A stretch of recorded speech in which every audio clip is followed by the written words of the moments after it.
మంచిర్యాల జిల్లా సహకార శాఖ అధికారి రాథోడ్ బిక్కు నాయక్ లంచం తీసుకుంటూ ఏసీబీ అధికారులు చిక్కారు. గతంలో సస్పెండ్ అయిన బెజ్జూర్ పిఎస్సిఎస్ సెక్రటరీ వెంకటేశ్వర్ గౌడ్ వేతన బకాయిలకు సంబంధించి బిల్లులు మంజూరు చేసే విషయంలో బిక్కు నాయక్ అతన్ని 7 లక్షల రూపాయలు డిమాండ్ చేశాడు. మొదటి విడతలో 2 లక్షల రూపాయలు ఇవ్వాలని ఒప్పందం కుదుర్చుకున్నారు. కాగా బాధితుడు ఏసీబీ అధికారులను ఆశ్రయించడంతో వారు బిక్కు నాయక్ని రెడ్ హ్యాండెడ్గా పట్టుకున్నారు. జిల్లా కలెక్టరేట్లోని సహకార అధికారి కార్యాలయంలో ఏసీబీ అధికారులు బిక్కు నాయక్ని విచారిస్తున్నారు. ఈ సందర్భంగా ఏసీబీ ఏఎస్పీ మధు మాట్లాడుతూ ఎవరైనా ప్రభుత్వ ఉద్యోగి లంచం అడిగితే ఏసీబీ అధికారులను సంప్రదించాలని సూచించారు.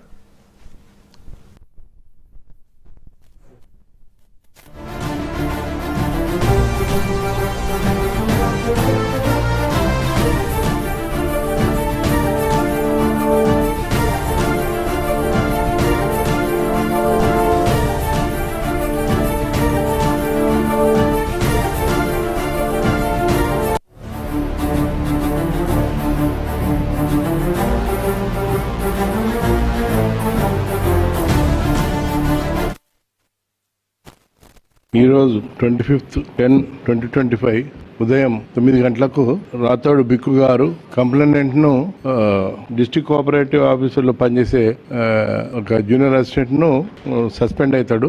అతను ఏదో అవకతవకలు జరిగినాయని చెప్పేసి సస్పెండ్ చేస్తారు అతన్ని. అదేవిధంగా జీవో 44 ప్రకారంగా అతనికి రావాల్సిన బకాయిలు, పెరిగిన జీతం, తర్వాత జీతంతో పాటుగా పెరిగిన జీతం అవన్నీ బకాయిలు రావాల్సి ఉన్నాయి. ఈ లోపల అతను సస్పెండ్ అయినాడు.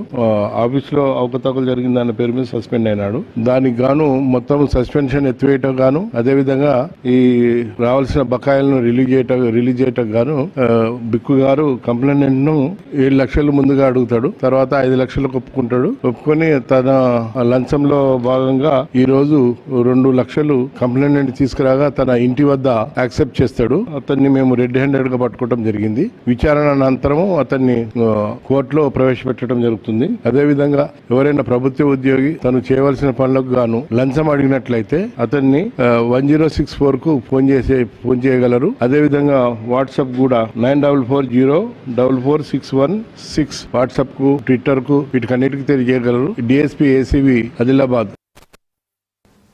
మంచిర్యాల జిల్లా సహకార శాఖ అధికారి రాథోడ్ బిక్కు నాయక్ లంచం తీసుకుంటూ ఏసీబీ అధికారులు చిక్కారు.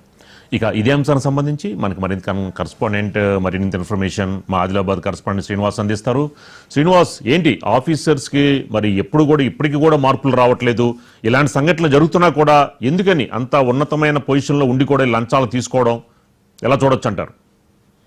రాజు, ముఖ్యంగా ఉమ్మడి ఆదిలాబాద్ జిల్లాలో రోజుకో చోట ఎక్కడో చోట ఏసీబీ అధికారులు అయితే దాడులు కొనసాగిస్తున్నారు. ప్రభుత్వ అధికారులు లంచాలు తీసుకొని పట్టుబడతా ఉన్నారు. అయినప్పటికీ కూడా కొంతమంది తమ వక్ర బుద్ధిని అయితే వదిలిపెట్టడం లేదు. అందులో భాగంగా ఏసీబీ అయితే ఈ మధ్య కాలంలో దూకుడు పెంచిందని చెప్పుకోవచ్చు. వరుసగా ఉమ్మడి ఆదిలాబాద్ జిల్లాలో ఎక్కడొక చోట మున్సిపల్ కార్యాలయాలు కావచ్చు, రెవెన్యూ కార్యాలయాలు కావచ్చు, ముఖ్యంగా సబ్ రిజిస్టర్ కార్యాలయాల వద్ద కావచ్చు ఏసీబీ ఆ దాడులు అయితే కొనసాగుతా ఉన్నాయి. అందులో భాగంగా జిల్లా సహకార అధికారిగా పనిచేస్తున్నటువంటి రాథోడ్ బిక్కు నాయక్ 2 లక్షల రూపాయలు లంచం తీసుకుంటూ తన ఇంటి వద్ద రెడ్ హ్యాండ్ గా ఏసీబీ అధికారులకైతే దొరకడం జరిగింది. బాధితుడి నుంచి 7 లక్షల రూపాయలు డిమాండ్ చేయడం జరిగింది. బాధితుడు ఒక విషయంలో సస్పెండ్ కావడం జరిగింది. తన వేతనాలు ఆగిపోవడం, ఇతరత్ర పెండింగ్ బిల్స్ ఉన్న నేపథ్యంలో వాటన్నింటిని క్లియర్ చేస్తాను, 7 లక్షల రూపాయలు ఇవ్వాలని చెప్పేసి అగ్రిమెంట్ చేసుకున్నట్టుగా రాథోడ్ బిక్కు నాయక్ అగ్రిమెంట్ చేసుకోవడం జరిగింది. బెజ్జూరు చెందినటువంటి బాధితుడు ఈ సందర్భంలో ఏసీబీ అధికారులను ఆశ్రయించడం జరిగింది.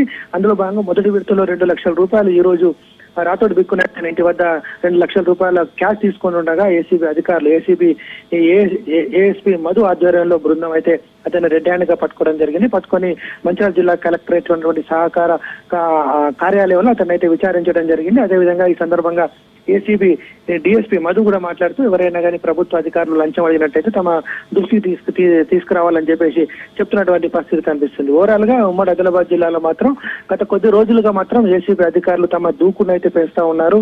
ముఖ్యంగా ఎవరైతే అవినీతి అధికారులు ఉన్నారో వాళ్ళని పడతా ఉన్నారు. అయినప్పటికీ కూడా ప్రభుత్వ ఉద్యోగులు ఎక్కడో చోట ఎంతో కొంత లంచం తీసుకుంటూ అయితే దొరుకుతున్నటువంటి ఛాయలు అయితే కనపడుతున్నాయి. ముఖ్యంగా మున్సిపల్ ఉద్యోగులే కావచ్చు, రెవెన్యూ ఉద్యోగులే కావచ్చు, ముఖ్యంగా ఈ యొక్క అవినీతికి పాల్పడుతున్నటువంటి సంఘటనలు అయితే తరచు చూస్తాం. ఏకంగా సహకార బ్యాంక్ సంబంధించినటువంటి జిల్లా అధికారి ఈ రోజు అయితే రెడ్ హ్యాండ్ గా దొరకడం జరిగింది. రాజు, శ్రీనివాస్, అంటే లంచాలు తీసుకుంటున్నారు, సస్పెండ్ అవుతున్నారు, మళ్ళా వీళ్ళు వేరే వాళ్ళకి లంచాలు ఇచ్చి వేరే చోట పోస్టింగ్లు పొందుతున్నారు.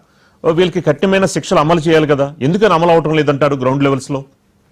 ముఖ్యంగా ప్రభుత్వ నిబంధనల్లో కూడా కొంచెం మార్పులు చేర్పులు చేయాల్సినటువంటి అవసరం ఉంది. అవినీతికి పాల్పడుతున్న అధికారులను కఠినంగా శిక్షించడం, అదేవిధంగా తిరిగి ఉద్యోగంలోకి తీసుకోకుండా ఉండడం, అదేవిధంగా వాళ్ళ సంబంధికులు కూడా ఏదైనా ప్రభుత్వ ఉద్యోగాలకు వెళ్ళినప్పుడు కూడా ఏసీబీ ట్రాక్ అంటే ఇట్లా లంచాలు తీసుకున్నటువంటి ట్రాక్ ఉన్నటువంటి వాళ్ళ పైన కూడా చర్యలు తీసుకునే విధంగా వాళ్ళ కుటుంబ సభ్యులకు కూడా వర్తించే విధంగా చేసినట్టయితే ఈ విధంగా అధికారులు అయితే లంచాలు తీసుకోకుండా ఉండే అవకాశం ఉంటుంది.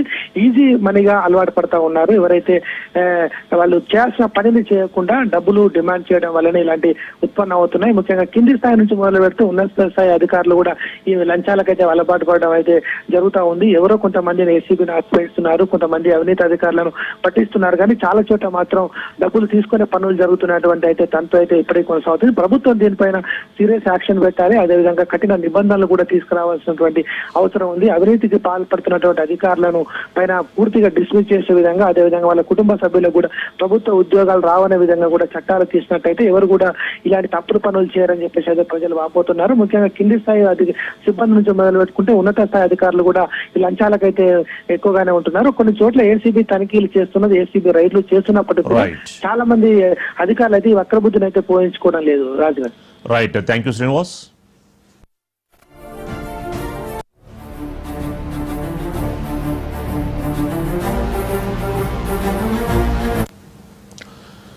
తెలుగు రాష్ట్రాల్లో కాకుండా పక్క రాష్ట్రాల నుంచి ప్రైవేట్